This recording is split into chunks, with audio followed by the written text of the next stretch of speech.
अस्सलामु अलैकुम वरहमतुल्लाहि वबरकातुहू। स्टूडेंट्स, आज 10th क्लास फिज़िक्स में chapter number 5 means according to the book chapter number 14 इसके न्यूमेरिकल प्रॉब्लम्स जो हैं वो हम इंशाअल्लाह ताला सॉल्व आउट करेंगे। सो तमाम बच्चे बेटा बहुत ही ज़्यादा गौर व फिक्र के साथ स्टेटमेंट को सुनिएगा और कंसेप्ट को अंडरस्टैंड करने की कोशिश कीजिएगा। स्टेटमेंट 14.1 कुछ यूं है, a current of 3 milli ampere is flowing through wire for 1 मिनट। What is the charge flowing through the wire. अब यहां पर स्टूडेंट सबसे पहले अपनी स्टेटमेंट में से आपने सेपरेट करना होगा गिवन डाटा टू फाइंड, और फिर देखना है कि फॉर्मूला कौन सा सूटेबल यहां पर अप्लाई हो सकता है। जैसे लेट्स सी दैट अगर हम गिवन डाटा के अकॉर्डिंग चलें तो सबसे पहले नंबर पर हमें ये कहा गया a current of 3 milli ampere. तो करंट को हम आई से मेंशन करते हैं, इसलिए मैंने मेंशन कर दिया आई से। Secondly, is flowing through wire for 1 मिनट, वो किसी भी वायर में से 1 मिनट के लिए गुजरा या 1 मिनट तक गुजरता रहा। तो स्टूडेंट हमारे पास टाइम कितना आ गया, 1 मिनट। अब सबसे पहला पॉइंट ऑफ व्यू ये है कि आई और टी तो हमारे पास गिवन है, तो फाइंड क्या करना है हमने, चार्ज को फिजिक्स के अंदर क्यू से मेंशन किया जाता है। ओके, नाउ लेट्स सी कि हमारे पास इस पूरे चैप्टर में ऐसा कौन सा फॉर्मूला था जिसमें हमने ये 3 डिजिट्स पढ़े, I Q T. Exactly, you are right, I is equivalent to Q over T, current का formula. So now we just have to separate the Q and then by substituting the given values we will get the answer of Q. But here is a one issue over here, which is the given data of this first numerical is not in its standard units. हमारे पास numerical data वो standard units में नहीं है। Current का standard unit होता है ampere, time का standard unit होता है सेकेंड। तो हमें इसको पहले कन्वर्ट करना है। अगर मैं करंट की बात करूं स्टूडेंट, तो we can write it as milli ampere की ये जो सब्स्टिट्यूशन प्रीफिक्स होता है इसको हम स्टूडेंट 10⁻³ के इक्वलेंट रखते हैं। So the answer will become as 3 × 10⁻³ time का जो स्टैंडर्ड है वो सेकेंड है, so 1 minute is equivalent to 60 seconds. Now we have the values in a standard unit. So more simply, just substitute the values in the formula and you will get the answer. But first of all, separate it. Q is equivalent to I dot T. Now by substituting the value of current 3 × 10⁻³ and into 60 seconds. So the answer will become in a unit of ampere per second, but the problem ampere second, and which is ampere second is also is equal to coulomb. तो यहाँ पर Q charge का जो हमारे पास unit है वो क्या होता है, कूलम। हम इसलिए लास्ट में कूलम ही मेंशन करेंगे। अब इसकी कैलकुलेशन के बाद स्टूडेंट हमारे पास आंसर क्या आता है, जब आप 60 को 3 से मल्टीप्लाई करवाएंगे तो आंसर आएगा 180, और ये 10⁻³ एज इट इज ही रहेगा। और यूनिट ऑफ क्यू क्या है student, coulomb, and hence this is answer. So this is very simple. Now come on to the second numerical. The statement for the second numerical is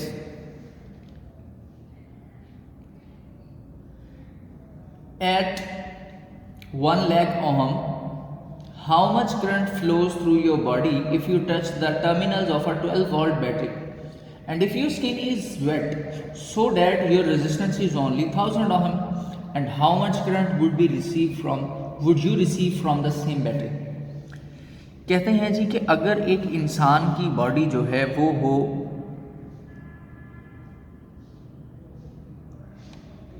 dry, तो उसकी body की resistance होगी 1 lakh ohm. और अगर वो इस ड्राई बॉडी के साथ 12 वोल्ट की बैटरी को टच करता है तो उसमें से उसको कितना करंट लगेगा। सेकेंडली, अगर बॉडी हो गीली वेट, तो फिर जो बॉडी की रेजिस्टेंस है वो कम हो जाती है और वो बच जाती है सिर्फ और सिर्फ 1000 ओहम तक। अगर 1000 ओहम तक आ चुकी है स्टूडेंट, तो उस वक्त फिर हम ये देखेंगे कि हमारे पास अगर अब गीली बॉडी के साथ हम किसी 12 वोल्ट सेम 12 वोल्ट वाली बैटरी को टच करें तो कितना करंट फ्लो करेगा। कंपलसरी बात है कि अगर हमारे पास रेजिस्टेंस ज़्यादा है तो करंट कम होगा, और अगर रेजिस्टेंस कम है तो करंट थोड़ा सा ज़्यादा होगा अगर हमारे पास पोटेंशियल कांस्टेंट रहेगा। So let's come on to the given data of this numerical.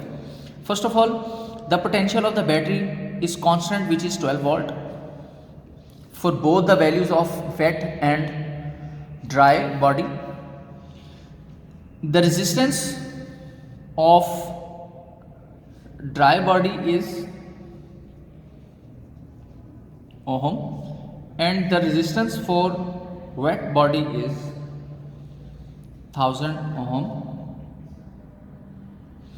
You can also write it as R1 and R2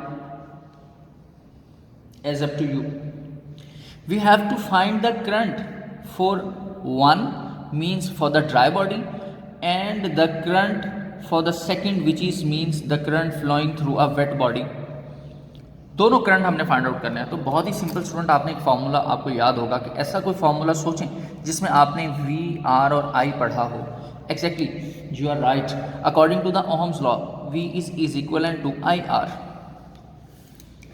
V is equal to IR। तो हम स्टूडेंट यहाँ पर ये वैल्यू मेंशन कर सकते हैं। बट देखिए, हमने दो करंट फाइंड आउट करने हैं, I1 एंड I2। तो सिंपली आप सबसे पहले नंबर पर फॉर्मूला बना लें, I को सेपरेट करके, R इसके नीचे डिवाइड होगा, V over R1 is equal to I1 and V over R2 is equal to I2। तो अगर स्टूडेंट हम सबसे पहले I1 को फाइंड आउट करना चाहें तो I1 के लिए जब मैं वैल्यू सब्स्टिट्यूट करूंगा तो स्टूडेंट मेरे पास पोटेंशियल बैटरी जो था वो तो 12 था और R1 कितना था, 1 लाख। तो स्टूडेंट इसका जो आंसर मेरे पास आएगा, ये मेरे पास आता है student 12 into 10 raise to power minus 5। और करंट का यूनिट स्टूडेंट क्या होता है, वो होता है एम्पेयर। आप चाहें तो इसको ऐसे मेंशन कर लें और आप इसको चाहें और ज़्यादा स्टैंडर्ड वैल्यू में लेकर जाने के लिए तो आप स्टूडेंट इसको 1.2 into 10 raise to power minus 4 ampere भी मेंशन कर सकते हैं। तो बोथ आर सेम। ऊपर वाला आंसर भी ठीक है, ये वाला आंसर भी ठीक है। अगर I2 की बात करें तो स्टूडेंट पोटेंशियल हमारे पास कितना था, 12 का, और R2 हमारे पास कितना है स्टूडेंट, सिर्फ और सिर्फ 1000 ओहम। तो अब ये देखें कि ये जो हमारे पास 12, और इसको आप साइंटिफिक में भी लिख सकते हैं, जैसे for example 12 over 10 raise to power 3 is equal to I2। ये ऊपर शिफ्ट होगा student, 12 into 10 raise to power minus 3 is equal to I2। ये भी आंसर ठीक है। और अगर आप और स्टैंडर्ड में जाना चाहें तो यहाँ पर डेसिमल को यहाँ शिफ्ट करें और यहाँ से एक वैल्यू लेस कर दें, इसका यूनिट भी एम्पेयर। तो ये स्टूडेंट आपके पास आपके दो आंसर्स आ जाते हैं। सेकेंडली, थर्ड न्यूमेरिकल पे चलते हैं, जो कि आज की स्टेटमेंट का, आज की हमारी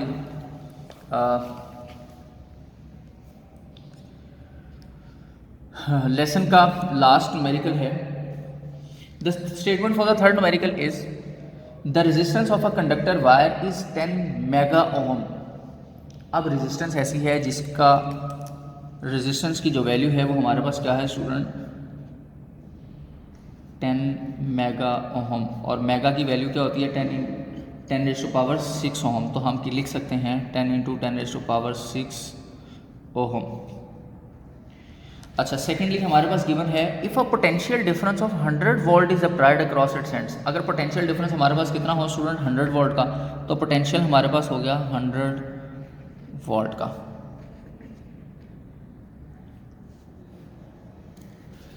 तो अगर हमारे पास स्टूडेंट ये पोटेंशियल डिफरेंस 100 वोल्ट का आ रहा है तो हमने फाइंड आउट क्या करना है, कहते जी is applied across its hands then find the value of current passing through it in milli ampere.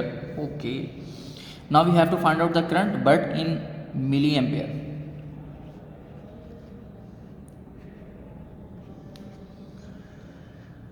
तो स्टूडेंट फिर से कोई ऐसा फार्मूला सोचें जिसमें आर हो, वी हो और आई हो। Exactly, you are right. V is equal to IR as we discussed above in the second numerical. तो हमने फाइंड आउट क्या करना है now we have to find the I, so separate it. V over R is equal to I. Simply सबसे पहले number पे अपने answer के लिए अपनी वैल्यूज़ को, गिवन डाटा की वैल्यूज़ को करें substitute.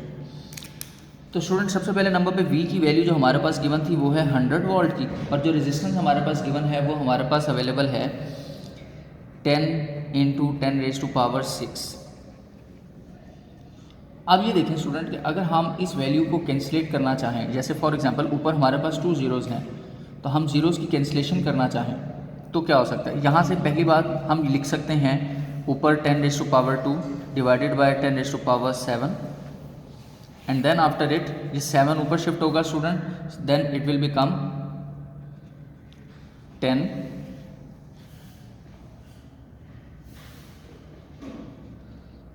2 minus 7 is equal to current, 10 into minus 5 and it is equal to current। तो ये हमारे पास स्टूडेंट करंट की वैल्यू आ जाएगी। लेकिन स्टूडेंट अगर हमें ये देखा जाए, क्योंकि हमें कहा गया था कि आंसर को हमने लिखना है मिली एम्पेयर के अंदर, तो मिली एम्पेयर के अंदर तो स्टूडेंट 10 रेज टू पावर 5 जो है ये हमारे पास आंसर आया है अपनी स्टैंडर्ड वैल्यू के अंदर, यानी कि एम्पेयर के अंदर, but we have to convert it into the milli ampere. तो अगर मिली की बात करें तो स्टूडेंट मिली का जो प्रीफिक्स है वो 10 रेज टू पावर -3 के इक्विवेलेंट होता है।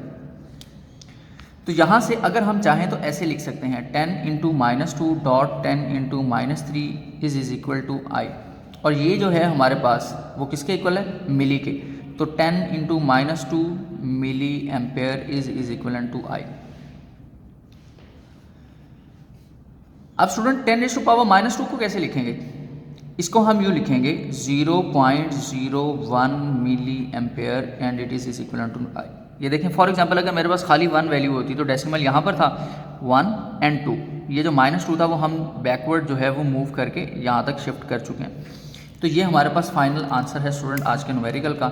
उम्मीद है ये न्यूमेरिकल्स बहुत ही सिंपल्स भी थे, शॉर्ट सिलेबस के मुताबिक भी हैं, आपको क्लियर भी हो चुके होंगे। नेक्स्ट लेक्चर में इंशाल्लाह बाकी रिमेनिंग न्यूमेरिकल प्रॉब्लम्स को डिस्कस करेंगे। नेक्स्ट लेक्चर तक के लिए इजाज़त दीजिए, अल्लाह हाफ़िज़।